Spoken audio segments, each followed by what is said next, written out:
আসসালামু আলাইকুম কাকা। ওয়ালাইকুম আসসালাম ভাতিজা, আসসালামু আলাইকুম। ওয়ালাইকুম সালাম ওয়া রাহমাতুল্লাহ। আচ্ছা কাকা, আপনাকে একটা আমি কথা বলতাম। আমি তো জানি বড়দেরকে সালাম দিতে হয়, সম্মান করতে হয়।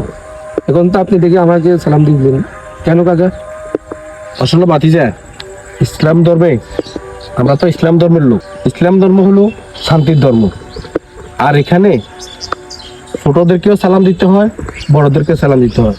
ছোটরা বড়দেরকে সালাম দিবে, ছোটরা বড়দেরকে সালাম দিবে। একজন আরেকজনকে সালাম বিনিময় করলে এটাই শান্তি আসে বুকে, বুঝছো? এই কারণে আমরা সবাই, ছোট বড় সবাইকে সালাম দেওয়া উচিত। আমরা তো এখন ওই বড়দেরকে শুধু সালাম দিয়ে যাই, ছোটদেরকে কোনো সালাম দিই না।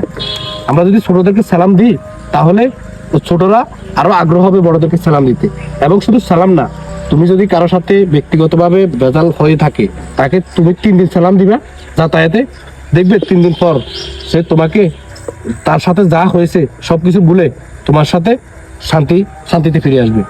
আসলে ইসলাম ধর্মটাই হলো শান্তির ধর্ম। আর শান্তির ধর্ম, শান্তি আনতে হলে একজন আরেকজনকে সালাম বিনিময় করতে হয়, বুঝছো নি ভাতিজা? বুঝছি। তো আচ্ছা ঠিক আছে, ভালো থাকিও। আচ্ছা কাকা। ওকে, আল্লাহ হাফিজ।